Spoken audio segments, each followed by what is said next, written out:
آ گئی فاطمہ، آ گئی فاطمہ، یا سیدہ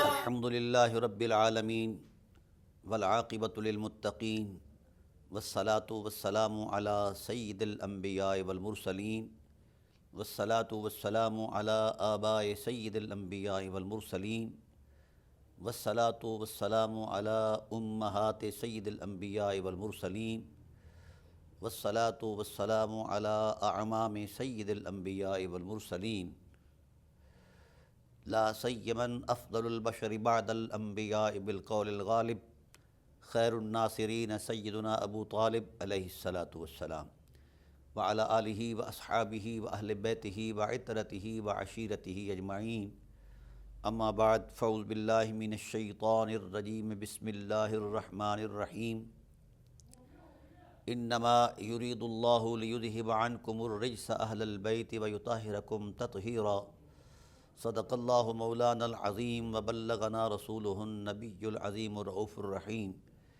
ان اللہ وملائکتہ یصلون علی النبی یا ایہا الذین آمنوا صلوا علیہ وسلموا تسلیما اللہم صل علی سیدنا و مولانا محمد وعلی آل سیدنا و مولانا محمد کما صلیت علی ابراہیم وعلی آل ابراہیم انک حمید مجید اللہم بارک علی محمد وعلی آل محمد کما بارکت علی ابراہیم وعلی آل ابراہیم انک حمید مجید الصلاۃ والسلام علیک یا سیدی یا رسول اللہ وعلی آلک واصحابک یا سیدی یا حبیب اللہ الصلاۃ والسلام علیک یا سیدی یا رحمۃ للعالمین وعلی آلک واصحابک یا سیدی یا شفیع المذنبین صلاۃ و سلاما علیک یا رسول اللہ قلت حیلتی انت وسیلتی اغثنی یا حبیب اللہ یا رسول اللہ انظر حالنا یا حبیب اللہ اسمع قالنا اننا فی بحر ہم مغرق خذ یدینا سہل لنا اشقالنا۔ حمد و صلاۃ کے بعد انتہائی واجب القدر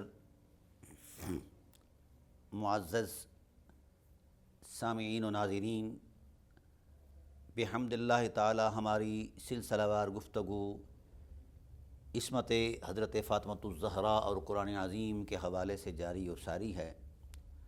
آج بھی انشاءاللہ العزیز اسی حوالے سے اسی عنوان کی ایک جہت ہم بیان کریں گے۔ ویسے تو ہم نے اس مقدس عنوان کو 10 حصوں میں تقسیم کیا ہے اور ہر حصہ کی جو عظمت ہے وہ الگ سے ہے۔ ہم صرف اس کو مطلقاً بحیثیت عصمت ہی نہیں بیان کریں گے، بلکہ عصمت کا جو تدریجی تسلسل ہے اس کو بھی ہم نے بیان کرنا ہے، اور پھر اس کے ساتھ عصمت کے جو مؤثرات ہیں وہ بھی ہم نے بیان کرنے ہیں، برکات بھی بیان کرنے ہیں۔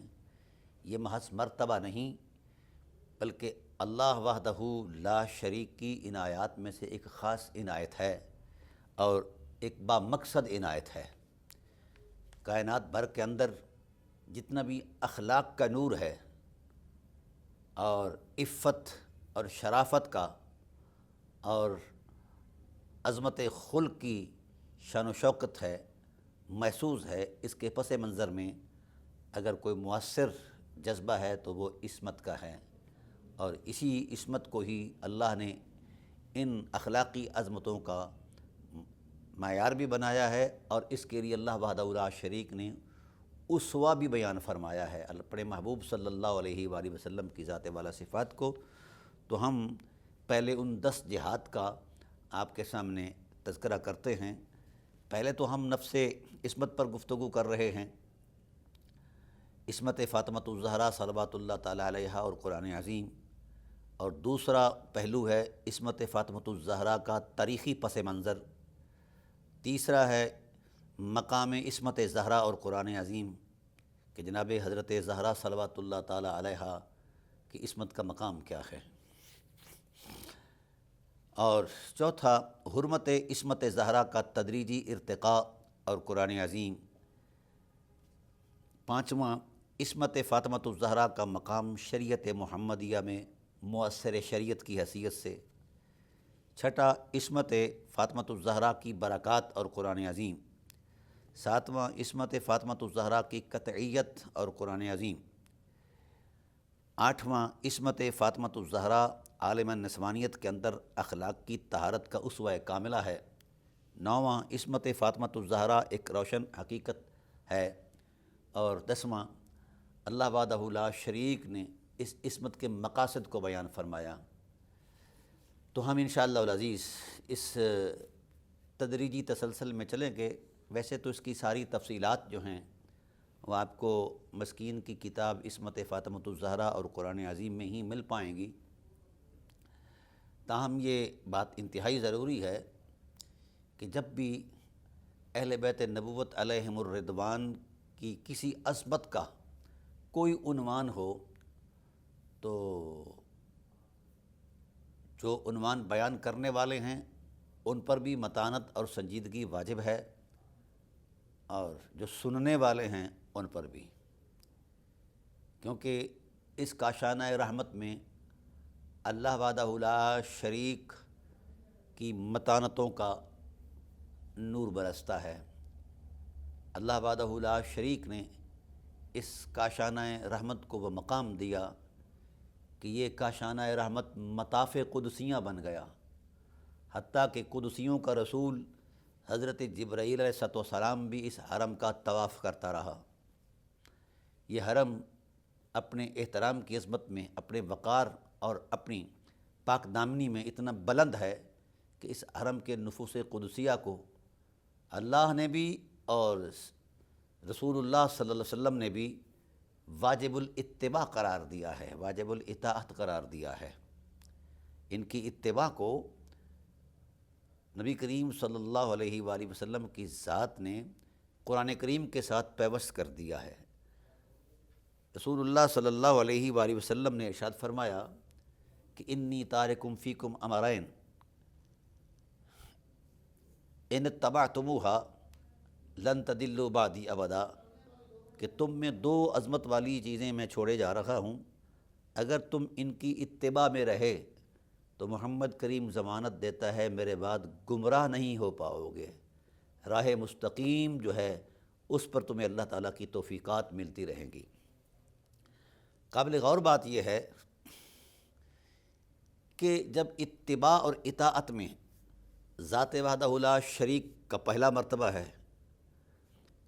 اطاعت میں، اور ایسے ہی اطاعت اور اتباع میں ذات محمد صلی اللہ علیہ وآلہ وسلم کا اللہ کی ذات کے بعد مرتبہ ہے، اب اللہ تعالیٰ کے رسول صلی اللہ علیہ وآلہ وسلم نے اس کا وہ منظرنامہ بیان فرمایا کہ میرے بعد اتباع اور اطاعت میں اہل بیت نبوت کا پہلا مقام ہے۔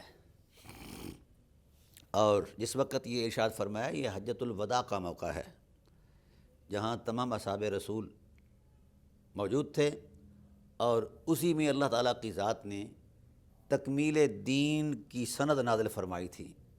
جس وقت آپ صلی اللہ علیہ وآلہ وسلم اصحاب رسول کو قرآن اور اہل بیت نبوت اور ایسے ہی امت کو قرآن اور اہل بیت نبوت کے سپرد فرما کے جا رہے تھے، اور وہ آخری آپ کے خطبات ہیں، تو ان خطبات کے اندر یہ بات ایک حقیقت کے طور پر واضح موجود ہے کہ ان دونوں حقیقتوں کو معاً ایک ساتھ بیان فرمایا، الگ الگ تصور میں نہیں۔ اب چونکہ قرآن زبان نبوت کا اسلوب ایسا ہے، فرمایا ان اتبعتموہما، اگر تم دونوں نے مل کر تم سب لوگوں نے ان دو حقیقتوں کی اتباع کی، ان کی پیروی کی، ان کے پیچھے چلے، ان کی غلامی اختیار کی، ان کے ساتھ پیوستگی کا اظہار کیا، تو محمد کریم صلی اللہ علیہ وآلہ وسلم ضمانت دیتا ہے کہ گمراہی تمہارے نزدیک نہیں آئے گی۔ گویا ان کی شان مطبوعیت بہت بڑا مرتبہ ہے، بہت بڑا مرتبہ ہے۔ یہ الگ بات ہے کہ بعد کے لوگوں نے اپنی ذہنی تراش خراش سے ایک الگ سے تصور قائم کیا ہے، الگ سے جہات مذہب کا تعین کیا ہے۔ مجھے ان سے کوئی گلہ نہیں، تاہم چونکہ میں سادہ آدمی ہوں تو رسول اللہ صلی اللہ علیہ وآلہ وسلم کی سادہ عظمت پر یقین کرتا ہوں اور قرآن کریم کی سادہ حرمت پر یقین کرتا ہوں۔ تو اس لیے میں نے جو یہ کتاب لکھی عصمت فاطمۃ الزہرا اور قرآن عظیم، وہ کسی مذہب کے منظرنامے میں نہیں لکھی، وہ اس سادہ عظمت میں لکھی گئی ہے جس پر میں نے سادہ یقین کیا ہے۔ امت سے بھی کہتا ہوں کہ آپ مذہبی تصورات جو مصنوعی ہیں، وضعی ہیں، استقرائی ہیں، جن تصورات کے پیچھے دلیل کوئی نہیں ہے، مذہبی ماحول کی صورت جو ہے اس کی نوعیت کچھ بھی ہو، لیکن قرآن کریم کی ایک سادہ لطافت بھی ہے، مزاج نبوت کی ایک سادہ حرمت بھی ہے، وہ اپنی وسعت میں، اپنے مرتبے میں بہت بلند و بالا ہے۔ وہ نقطہ نظر کی تنگنائیوں کے مرہون منت نہیں ہے، اس کی ایک اپنی شان ہے، اپنا وقار ہے۔ تو ہماری جو گفتگو اس تسلسل میں 10 جہات سے اور 10 عنوانات کے تسلسل میں ہم نے جو گفتگو کرنی ہے، ان میں جو عصمت فاطمۃ الزہرا ہے، یہ صرف ان کی ذات کی حد تک نہیں ہے، بلکہ شریعت مطہرہ کے اندر عصمت فاطمۃ الزہرا مؤثر دلیل ہے۔ عالم نسوانیت کے اندر اخلاقی طہارت کا جب ہمیں اسوہ چاہیے ہوگا تو پھر ہم کہاں جائیں گے؟ لفظ عصمت کی تراش خراش میں تو نہیں جائیں گے، یا اس کی اصطلاحی تعریف اور ڈیفینیشنز کے اندر تو نہیں اتریں گے، یا اس کے جو علمی پیچ و خم ہیں اس کی زلف دراز کا تو ہم نہیں کریں گے جناب اللہ جائزہ، بلکہ ہمیں اس ٹائٹل کی ضرورت ہے، اس اسوہ کی ضرورت ہے جو اس حقیقت کا آئینہ بنے، جو اس حقیقت میں کامل ہو اور جس کے کمال پر خدا کو بھی اعتماد ہو اور مصطفیٰ صلی اللہ علیہ وسلم کو بھی اعتماد ہو۔ تو پھر ہم اس طے کردہ خدائی اور مصطفائی جو محسوس عصمت ہے اس کی طرف جائیں گے۔ تو کائنات کا بھرم اور بلکہ عصمت کا بھرم بھی اگر کہیں ہے اس حوالے سے اخلاق کی عظمت میں، تو وہ مخدومہ کائنات سیدہ نساء العالمین ام الحسنین حضرت فاطمۃ الزہرا صلوات اللہ تعالی علیہا کی ذات والا صفات ہے۔ اس کے علاوہ کامل اسوہ اگر کوئی اس معیار کا تلاش کرنا چاہے تو کہیں نہیں ملے گا اسلام کی تاریخ کے اندر۔ تو اسی لیے سید عالم صلی اللہ علیہ وآلہ وسلم نے خود شہادت دی نبوی زبان سے، ان فاطمہ بنت محمد احسنت فرجہا، میری بیٹی فاطمۃ الزہرا صلوات اللہ تعالی علیہا نے اپنی عصمت کی حفاظت فرمائی۔ اللہ نے اس تکریم میں ان کی اولاد پر جہنم کی آگ کو حرام کر دیا ہے۔ ام المومنین حضرت عائشہ صدیقہ صلوات اللہ تعالی علیہا بھی اپنے فیصلے میں یہی کچھ بیان فرما رہی ہیں کہ جب ہم نے اخلاق کی ایک ترتیب کا ارتقائی جائزہ لیا تو رسول اللہ صلی اللہ علیہ وآلہ وسلم کی ذات تو صاحب خلق عظیم ہیں، انک لعلی خلق عظیم قرآن کی شہادت ہے، اور آپ کے اخلاق کی ساری عظمت جو ہے وہ قرآن کے روشن حقیقتوں میں چھپی ہوئی ہے، اور قرآن حکیم کی روشن حقیقتیں وجود نبوت سے ظہور پذیر ہو رہی ہیں اخلاق کی عظمت میں۔ تو اس واسطے اب صورتحال یہ ہے کہ حضور سید عالم صلی اللہ علیہ وسلم کا جو خلق ہے وہ عین قرآن ہے، کان خلقہ القرآن، اور حضور نبی کریم صلی اللہ علیہ وسلم کے اخلاق اور عصمت کے تقدس اور حرمت کو جو قرآن پاک بیان فرماتا ہے وہ بیان فرماتا ہے کہ انک لعلی خلق عظیم، آپ اخلاق پر بھی غالب ہیں۔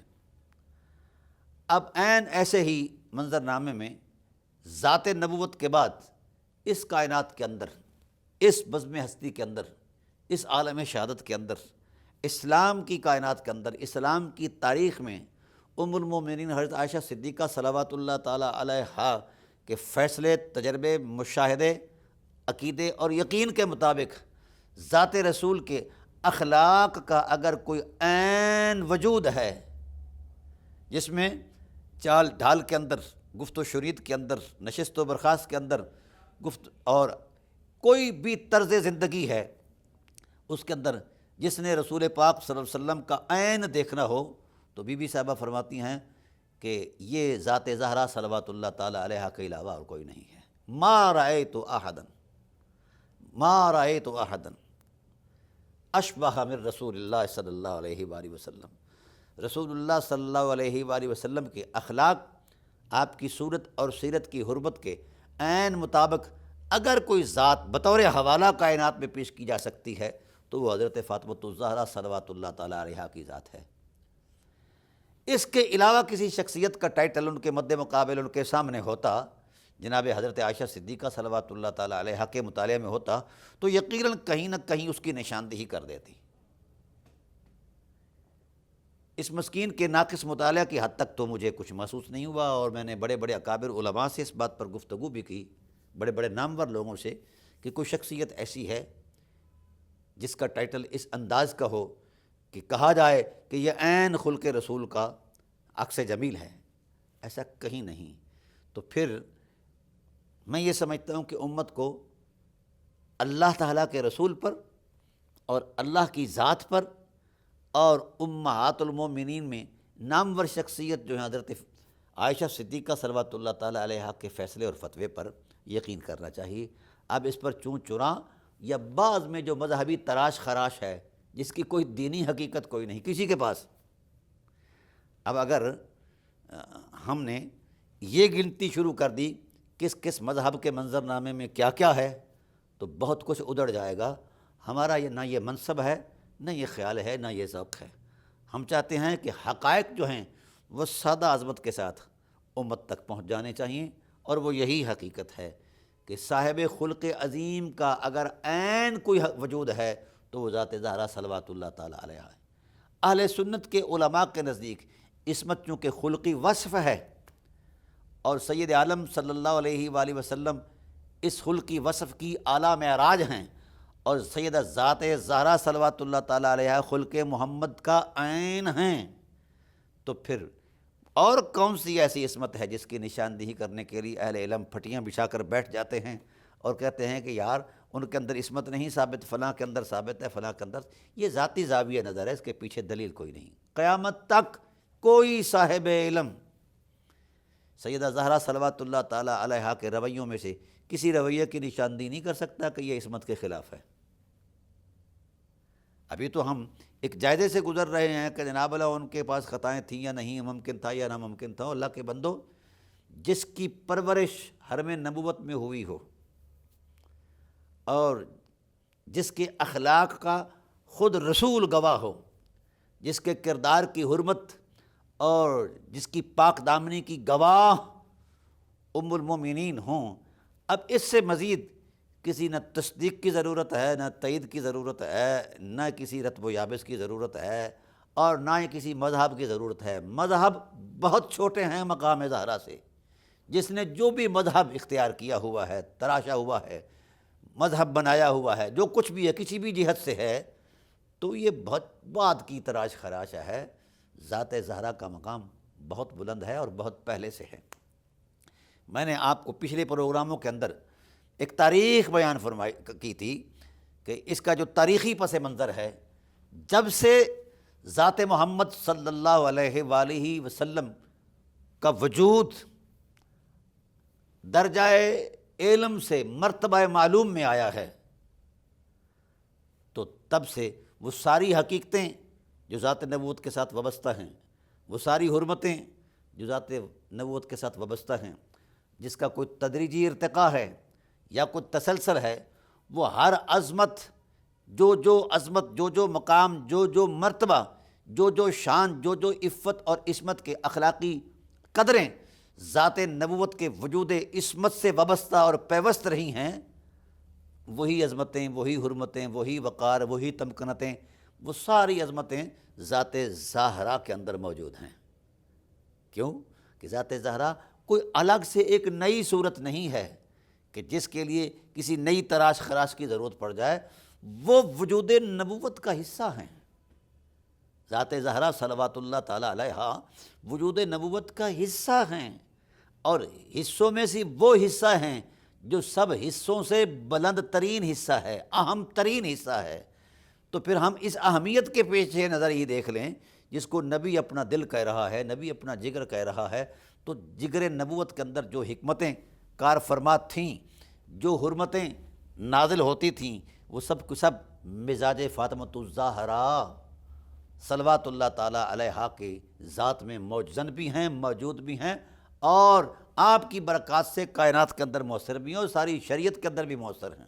آ گئی فاطمہ، آ گئی فاطمہ، یا سیدہ، آ گئی فاطمہ، آ گئی فاطمہ، یا سیدہ۔ جو ہماری گفتگو میں جس چیز کی نشاندہی کی گئی تھی کہ شریعت مطہرہ میں ان کی عصمت کا مؤثر ہونا کس حوالے سے ہے، وہ حوالہ یہی ہے کہ اسلام کے جتنے بھی اقدار ہیں، عبادات ہیں، معاملات ہیں، اخلاقیات ہیں، جتنے بھی معاملات ہیں، جہاں جہاں ذات نبوت کا کردار، سیرت، اسوہ، مؤثر دلیل ہے، بطور دلیل مؤثر ہے، تو چونکہ ساری ذات رسول کا وجود ہی مؤثر دلیل ہے، تو اس ساری ذات رسول میں ذات زہرا بھی حصہ وجود نبوت ہیں۔ تو جہاں جہاں حضور کی ذات مؤثر شریعت ہیں، وہیں ذات زہرا بھی مؤثر شریعت ہیں۔ چلو ہم ایک چھوٹا سا امتیاز عرض کر دیتے ہیں کہ عالم مردمیت کے اندر تو حضور سید عالم صلی اللہ تعالیٰ علیہ وآلہ وسلم کا اسوہ اور اخلاق کی عظمت جو ہے، یہ معجزن بھی ہے، مؤثر بھی ہے، اور جہاں جہاں شریعت نے ان حقیقتوں کو ترتیب کے ساتھ بیان کر کے، نشاندہی کر کے ان کی عظمت اور ان کے نتائج کی عظمت کو بیان فرمایا ہے، انہی حقیقتوں کے اندر عالم نسوانیت کے اندر آپ تلاش کریں گے تو وہ ساری کی ساری حکمتیں، عظمتیں آپ کو ذات زہرا کے اندر نظر آئیں گی اور محسوس ہوں گی۔ آج کائنات میں اخلاق کی عظمت کا جہاں کہیں بھی کوئی ولولہ موجود ہے، عالم نسوانیت کے اندر حیا، وقار، عفت، شرافت اور اعلیٰ اخلاقی قدریں جہاں کہیں محسوس ہوتی ہیں، ان قدروں کے پیچھے ذات زہرا کے احساسوں کی رونق موجود ہے، اور ان کی عصمت کے نور کی برکات موجود ہیں۔ میں نے بڑا غور کیا ہے آیات قرآنیہ کے اندر بھی اور آیات احادیث نبویہ کے اندر بھی، کہ کہیں سے کوئی فاصلہ بیان کر دیے جائے کہ یہاں ذات محمد صلی اللہ علیہ وآلہ وسلم کا حسن اخلاق مؤثر ہے، لیکن ذات فاطمۃ الزہرا صلوات اللہ تعالیٰ علیہا کی حسن سیرت جو ہے، اخلاق کی عصمت جو ہے، عصمت کا تقدس جو ہے، وہ مؤثر نہیں ہے۔ ایسا کہیں نہیں کسی کے پاس، نہ کوئی تاریخ کے اندر ہے اور نہ ہی کسی پیش منظر میں ہے، نہ پس منظر کے اندر ہے۔ وجہ یہ ہے کہ جب ذات زہرا کا جتنا بھی تشخص ہے، اس کا پہلا مبدأ فطرت وجود محمد صلی اللہ علیہ وآلہ وسلم ہے، اور پھر حضور سید عالم صلی اللہ علیہ وسلم کی ذات نے اس بات کو بطور وضاحت بیان فرمایا، اور جو چیز نصاً بیان ہو، ارادہ متکلم جہاں موجود ہو، وہاں نہ التباس ہوتا ہے، نہ شک کی گنجائش ہوتی ہے، نہ ہی کسی دوسرے معاملے کا امکان ہوتا ہے۔ یہ نص کی عظمت ہے، وہ اپنے معنی میں خود ظاہر ہے، کسی وضاحت کی ضرورت نہیں۔ تو رسول اللہ صلی اللہ علیہ وآلہ وسلم نے عصمت زہرا کو نبوت کی نص قرار دے کر بیان فرمایا ہے، اور اللہ وحدہ لا شریک کی ذات نے بھی عصمت زہرا کو نص الوہی، نص قرآنی بیان کر کے بیان فرمایا ہے۔ اب اس پر مزید کسی خیال کی دنیا میں کوئی ادھر کر باتیں کرتا پھرے، سینکڑوں سال بعد آنے والے لوگوں کے جائزے ذہنی فکری اندازے بیان کرے تو ان کی کیا حقیقت ہے؟ کوئی حقیقت نہیں ہے۔ اب آئیے میں ایک چھوٹی سی مثال دیتا ہوں۔ نبی کریم صلی اللہ علیہ وآلہ وسلم کی ذات والا صفات نے فرمایا کہ اہل بیت قرآن کے ساتھ ہیں اور قرآن اہل بیت کے ساتھ ہیں۔ لن یفترقا، ان میں کوئی امتیاز نہیں ہے، کہیں کوئی پھوٹ نہیں ہے، کوئی تفرقہ نہیں ہے، یہ قرآن میں اترے ہوئے ہیں اور قرآن ان میں اترا ہوا ہے۔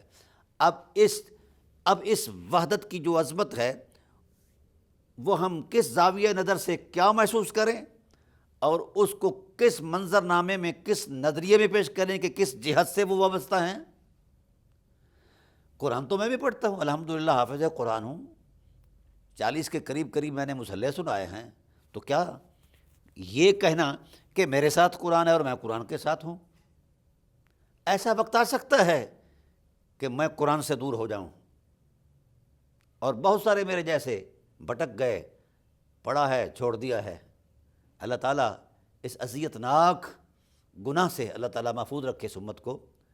تو یہ ممکن ہے، کیونکہ میرا تجربہ مشاہدہ میری ذات کی حد تک تو دلیل ہو سکتا ہے، امت کے لیے دلیل نہیں ہے۔ امت کے لیے جو دلیل ہے وہ ذات رسول صلی اللہ علیہ وسلم کی وضاحت دلیل ہے۔ تو ذات رسول نے یہ وضاحت کر دی ہے کہ قرآن اہل بیت کے ساتھ ہے اور اہل بیت قرآن کے ساتھ ہیں، یہ جدا نہیں ہو سکتے۔ وجہ بہت سارے اس پر دیے جا سکتے ہیں حوالے، ان جہاد کے حوالے سے ایک چھوٹا سا حوالہ میں بھی پیش کرتا ہوں۔ جب کوئی لفظ وضع ہوتا ہے تو لفظ کے وضع کرنے سے پہلے، لفظ کے تکلم کرنے سے پہلے اس کا معنی پہلے معلوم ہوتا ہے۔ تو معنی کی حقیقت کو بیان کرنے کے لیے لفظ بنایا جاتا ہے، لفظ بنتا ہے۔ تو قرآن کریم اپنی ذات میں دو حقیقتیں رکھتا ہے، نظم بھی رکھتا ہے، معنی بھی رکھتا ہے۔ ہم قرآن پاک کے بارے میں ادباً اس کا لفظ نہیں بولتے، لفظ کو اہل علم نے، اصول والوں نے نظم کے معنی میں، نظم کا معنی ہے موتیوں کا پرونا۔ تو یہ کیا خوبصورت تسبیح ہے جو خدائے ذوالجلال نے اپنے حسن الوہیت کی عظمت میں پروئی ہے قرآن پاک۔ چونکہ لفظ کا معنی ہے پھینکنا، تو ہم یہ ادباً نہیں کہہ سکتے، ہے لفظ اور معنی، لیکن ادباً لوگ علماء ہمارے اصولی جو ہیں وہ کہتے ہیں کہ نہیں، نظم اور معنی ہے۔ اب ناظرین کرام، صورتحال یہ طے ہوئی کہ لفظ پہلے ہوتا ہے یا معنی پہلے ہوتا ہے۔ عادت، تجربہ، مشاہدہ، علمی اقدار یہی کہہ رہی ہیں کہ پہلے معنی ہوتا ہے، اس کو بیان کرنے کے لیے لفظ وضع ہوتا ہے۔ تو لفظ معنی کو بیان کرتا ہے اور معنی لفظ کی صورت میں معلوم ہوتا ہے، اس کی دلالت۔ اب جب یہ طے ہے اور یہ ایک حقیقت ہے، لفظ معنی سے الگ ہو جائے تو لفظ کالی لکیریں رہ جاتا ہے، اور معنی لفظ سے الگ ہو جائے تو سمجھ نہیں آ پاتا کہ اس کی حقیقت کیا ہے۔ تو یہ اس طرح کا لازم اور ملزوم حقیقتیں ہیں لفظ اور معنی کے ساتھ، معنی اور لفظ کی آپس میں، کہ ان کے اندر جدائی نہیں ہے۔ یہ ایک ضابطہ ہے، اصول ہے۔ تو جہاں جدائی نہیں ہے وہاں معیت ہے، قربت ہے، اور اس سے بھی آگے کوئی اگر حقیقت ہے تو وہ موجود ہے۔ اب طے یہ ہوا کہ جو جدا نہیں ہو سکتے، کیونکہ قرآن الفاظ اور معنی کی صورت میں آیا ہے اللہ تعالیٰ کی بارگاہ سے، نظم اور معنی کا نام قرآن ہے۔ تو اہل بیت نبوت علیہم الرضوان کا قرآن کے لفظوں سے الگ ہو جانا، قرآن کے لفظوں کا ان سے الگ ہو جانا، یہ بڑی عجیب بات ہے۔ رسول پاک نے تصدیق فرما دی، ان کو تو قیامت بھی نہیں الگ کر سکتی۔ جب یہ طے ہے تو یہ کہنے میں حق بجانب ہوں کہ ان کی جو حقیقت ہے، قرآن کے اندر جو پیوستگی کی صورت ہے، یہ معنی قرآن کی عظمت میں محسوس ہو رہے ہیں۔ اللہ وحدہ لا شریک نے ان کو اس اعتبار سے بیان فرمایا ہے۔ اللہ اکبر، معنی قرآن بن کر یہ میدان میں آیا ہیں۔ فمن حاجک فیہ من بعد ما جاءک من العلم فقل تعالوا ندعو ابناءنا وابناءکم ونساءنا ونساءکم وانفسنا وانفسکم ثم نبتہل فنجعل لعنۃ اللہ علی الکاذبین ان ھذا لہو القصص الحق وما من الہ الا اللہ وان اللہ لہو العزیز الحکیم۔ شان الوہیت میں مؤثر دلیل بن کر یہ نفوس قدسیہ آئے اور معنی قرآن بن کر آئے۔ تو حیرت اس بات پر ہے کہ امت لفظوں کی حرمت کا احترام تو کرے، لیکن لفظوں کی آغوش میں چھپے ہوئے معنوں کی حقیقت کا احترام نہ کرے۔ او بھائی، اگر لفظوں کے اندر لطافت ہے تو معنی کے اندر بھی تو لطافت ہے۔ تو جب قرآن کے لفظ اور معنی میں لطافت کا نور موجود ہے تو اہل بیت نبوت جو پیوست ہیں قرآن سے، جن سے خود قرآن پیوست ہے، ان کے اندر کیسے کثافت آ گئی؟ کہاں سے آ گئی؟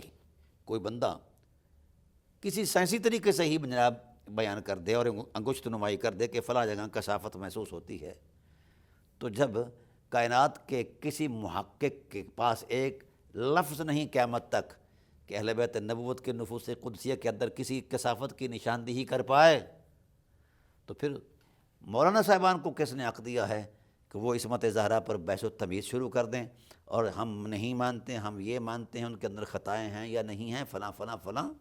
یہ واہی تصورات ہیں اور ان کی کوئی دینی اخلاقی کوئی حقیقت نہیں ہے۔ یہ سب سے بڑا جھوٹ ہے کائنات کا، یوں کہنا کہ فاطمہ سات زہرا صلوات اللہ تعالی علیہا خطا پر تھیں یا فلاں تھی۔ جو اس وقت اس دور کے اندر یہ جو صورتحال سامنے ہمارے آئی ہے تو اس پر بڑی شرمندگی آتی ہے، خاموشی، یہ کہ ہم کیسے خاموش ہو پائیں۔ میرے رسول صلی اللہ علیہ وآلہ وسلم نے ارشاد فرمایا، لوگو اللہ کی حرمتوں کا حیا کرو، اللہ کی حرمتوں کا حیا کرو۔ من حفظہن الا ان للہ حرمات ثلاث، اس کائنات میں خدائے ذوالجلال کی 3 حرمتیں ہیں۔ من حفظہن حفظ اللہ لہ فی الدنیا والآخرہ، جو ان حرمتوں کی حفاظت کرے گا، ان کا حیا کرے گا، ان کا احترام کرے گا اور ان کی تکریم میں رہے گا، اللہ دونوں جہانوں کے اندر اس کو اپنے نور کی چادر میں لپیٹ لے گا اور اس کی حفاظت فرمائے گا۔ اور جو ان سے ہٹ گیا، جس کے قلب و روح میں ان کا حیا نہیں اترا، احترام نہیں اترا اور ان کی عظمت نہیں اتری، تو وہ اللہ تعالیٰ کے اس نور کے پردے سے ہٹا ہوا ہے، محروم ہے۔ آ گئی فاطمہ، آ گئی فاطمہ، یا سیدہ، آ گئی فاطمہ، آ گئی فاطمہ، یا سیدہ۔ اصحاب رسول نے کیا رسول اللہ وہ 3 حرمتیں کیا ہیں؟ فرمایا حرمت الاسلام و حرمتی و حرمت اہل بیتی، اسلام کی حرمت، میری حرمت اور میرے اہل بیت نبوت کی حرمت۔ تو بھائی جو اللہ کی حرمتیں ہوں اور نبی اس کی تصدیق کر رہے ہوں، اسلام کے اندر، تعلیمات اسلام کے اندر بڑا جوڑ توڑ کیا مستشرقین نے، ان کو جھٹلانے کے لیے بڑے بڑے جناب دانشور منگائے گئے، جگادری منگائے گئے، کسی ایک حرف کے اندر بھی نقص نہیں نکال پائے۔ کیوں؟ جس دین کی قوت میں قرآن جیسی کتاب ہو وہاں نقص نہیں رہتا، کیونکہ قرآن کہہ رہا ہے لا یأتیہ الباطل من بین یدیہ ولا من خلفہ تنزیل من حکیم حمید۔ یہ حکیم اور حمید کی طرف سے نازل کردہ عظمت ہے، اس کے دائیں بائیں کسی بھی جہت سے باطل آ سکتا ہی نہیں ہے، یہ تصدیق ہے قرآن پاک کی۔ تو جس طرح قرآن کی آیات میں باطل نہیں آ سکتا، کثافت نہیں آ سکتی، تو پھر یہ کیسے ممکن ہے کہ معنی قرآن کے اندر باطل آ جائے، کثافت آ جائے؟ یہ ایک گھریلو تراشا ہوا تصور دین ہے کہ وہ خطا ہے یا یہ نہیں اور یہ ہے وہ نہیں، یہ اور وہ کے تصورات صرف ملا اعظم کا تراشا ہوا تصور دین ہے، اور اس بیس لیس اس کی کوئی حقیقت نہیں ہے۔ تو لہذا اللہ وحدہ لا شریک کے حبیب نے متنبہ فرمایا امت کو کہ ان حرمتوں میں رہو، اللہ کے دین کی حرمت کی تکریم کرو، یہ پاکیزگیوں کا دین ہے، اخلاق کی حرمت کو بیان کرنے والا دین ہے۔ اور دوسری حرمت میری ذات ہے جو اس دین کا پیکر محسوس ہے، اور تیسری حرمت وہ میرے اہل بیت ہیں جو میرے پیکر محسوس کا حصہ ہیں اور حقیقتیں ہیں۔ تو اس لیے ناظرین کرام، ہم نے اس زاویہ نظر میں نہیں اترنا جہاں مولوی جناب کتاب لے کر قلم دبات لے کر کھڑا ہوا ہے، یوں مانو اور یوں نہ مانو، نا بالکل نہیں. ہم کیسے مانیں؟ جیسے رسول اللہ نے مانا ہے. اگر ذات رسول صلی اللہ علیہ وآلہ وسلم نے اپنے تجربی زندگی کے اندر کتنے سال رہی ہیں زہرا صلوات اللہ تعالیٰ علیہا حضور کی ذات کے ساتھ، اگر اپنی تجربی زندگی کے اندر ان کی خطا کی کہیں کوئی نشاندہی فرما دی ہے تو پھر ہم مان جائیں گے. جب رسول کی نگاہ میں کسی خطا کا کوئی امکان اور تصور موجود نہیں ہے حضرت فاطمۃ الزہرا کے تعلق کے حوالے سے، تو پھر 1400 سال بعد 1450 سال بعد مولوی صاحب کو کہاں سے نظر آ گیا؟ تو یہ اس مرتبے کو اپنی بھینگی آنکھ سے دیکھتا ہے. نبی زہرا کو کس آنکھ سے دیکھتے ہیں؟ وما ینطق عن الہویٰ ان ہوا الا وحی یوحیٰ ما زاغ البصر وما طغیٰ کی حرمت والی آنکھ سے نبی دیکھتے ہیں. اس لیے نبی اپنی آنکھ کی لطافت کے نور سے تکتے ہیں، انہیں زہرا کا کردار مقدس نظر آتا ہے، حرمت مآب نظر آتا ہے، پھر گواہیاں دینے شروع کر دیتے ہیں. چونکہ مولوی اپنی بھینگی آنکھ سے دیکھتا ہے، مسلک کی اندھی اینک سے دیکھتا ہے، اسے وہی کچھ نظر آتا ہے جو اس نے خیال کیا ہوا ہوتا ہے. اس لیے میں گزارش کرتا ہوں کہ اہل بیت نبوت کی بابت خدارا بچ جائے امت، یہاں تبصرے نہ کرے، یہاں ایمان لے آئے، یہاں مانے، کیونکہ یہ وجود نبوت کا حصہ ہے. اگر آپ نے ان پر انگلی اٹھائی تو گویا آپ نے نبوت کا انکار کیا ہے، نبوی حرمتوں کا انکار کیا ہے، نبوی تقدس کا انکار کیا ہے. تو گویا جہاں جہاں وجود نبوت مؤثر دلیل ہے شریعت مطہرہ کے اندر، وہیں عالم نسوانیت کے ماحول میں بی بی فاطمۃ الزہرا کا کردار مؤثر دلیل ہے. ہاں، اگر یہ مؤثر دلیل نہ ہوتا تو زبان رسالت اسے بطور دلیل نہ بیان کرتی. سید عالم صلی اللہ علیہ وآلہ وسلم نے کھلے لفظوں میں ارشاد فرمایا، انی تارکم فیکم امرین، حقیقت کی طرف جانے کے لیے دو عظیم معاملے ہیں. کبھی کہا انی تارکم فیکم الثقلین، دو شان والی حقیقتیں ہیں. کبھی کوئی انداز مختلف اندازوں میں سمجھا کر بیان فرمایا، اور اس میں مقتدر اصحاب رسول کو سمجھایا. حیرت ہے کہ اصحاب رسول تو اس انداز میں ان کے ساتھ وابستہ اور پیوست رہے، اور آج ہمیں ان کی حرمتوں میں خطائیں نظر آتی ہیں. کیا بڑے بڑے اکابر صحابہ میں سے کسی صحابہ نے اس بات کا تعین کیا ہے کہ حضرت زہرا صلوات اللہ تعالیٰ علیہا نعوذ باللہ من ذالک عصمت مآب نہیں ہے؟ نہیں. اب یہ ڈرامہ بند ہونا چاہیے، اس کی کوئی حقیقت نہیں ہے. تامرض کر رہا ہوں کہ شریعت مطہرہ میں یعنی جس شریعت نے ہماری طہارت کرنی ہے، اس شریعت میں بطور مؤثر دلیل پیکر محسوس کی عظمت میں جہاں زہرا کھڑی ہیں وہاں کوئی کھڑا ہو سکتا ہے؟ تو بھائی شریعت تو اپنے ثبوت کے لیے پیکر محسوس حضرت زہرا صلوات اللہ تعالیٰ علیہا کو پیش کر رہی ہے، اور ہم جس شریعت نے ہمیں پاک کرنا ہے، ہم اس کے اندر جو مؤثر دلیل ہے اس پر انگشت نمائی کر رہے ہیں کہ جناب والا وہ خطا ہیں یا نہیں، وغیرہ وغیرہ، نعوذ باللہ من ذالک. اس لیے میں انشاءاللہ اس پر اپنی پوری تفصیلات کے ساتھ گفتگو کروں گا. یہ بات ضرور ذہن میں رہے، اگر میری بات پر یقین نہیں تو میرے رسول کی بات پر ہی آ جاؤں.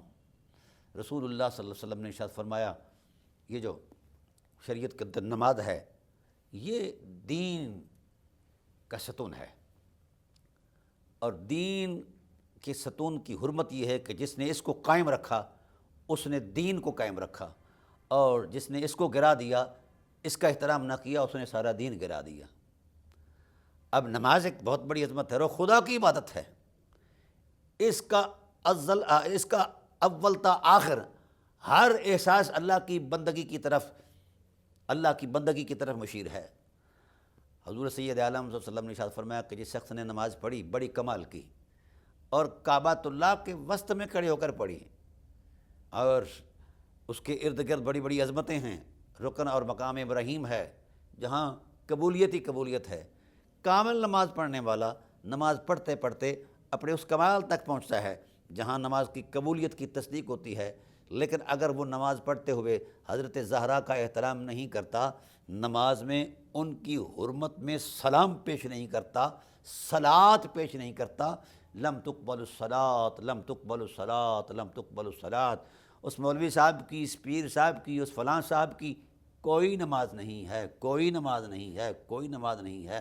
حضرت زہرا صلوات اللہ تعالیٰ علیہا کی ذات کے علاوہ، ان کے تذکرے کے علاوہ اور ان کی تکریم کے علاوہ، ان کی بارگاہ ناز میں ہدیہ نیاز کے علاوہ تو تمہاری نماز قبول نہیں ہے۔ یہ نبوت کا فیصلہ ہے، یہ رسالت کا فیصلہ ہے۔ اگر اس فیصلے میں کہیں کوئی اونچ نیچ ہوتی تو اللہ وحدہ لا شریک اس پر تنبیہ فرما دیتے کہ محبوب نہ میری عبادت میں کہیں رکھنا نہ آ جائے، ایسی باتیں نہ کرو۔ اللہ نے بھی اسی بات پر ہی فرمایا کہ میرا محبوب جو کہتا ہے ٹھیک کہتا ہے۔ وما آتاکم الرسول فخذوہ وما نہاکم عنہ فانتہوا۔ لوگوں، جو رسول فرما رہے ہیں یہی حق ہے، جو دے رہے ہیں یہی حق ہے، جس سے روک رہے ہیں یہی حق ہے۔ تو بھائی اسی رسول کی زبان نے حضرت زہرا صلوات اللہ تعالیٰ علیہا کو قبولیت نماز کا معیار قرار دیا ہے۔ کہاں جائیں گے میں اور آپ اپنی فکر لے کر؟ توبہ کریں بارگاہ رحمت میں، اور اگر کسی کے نقشہ خیال میں زہرا کے بارے میں ادنا سا بھی سطحی خیال ہے تو اس پر توبہ واجب ہے۔ اللہ تعالیٰ میری آپ کی حاضری کو شرف قبولی سے سرفراز فرمائے۔ انشاءاللہ ہم اگلے عنوان کے ساتھ پھر مخاطب ہوتے ہیں آپ سے۔ وما علینا الا البلاغ المبین۔ آ گئی فاطمہ، آ گئی فاطمہ۔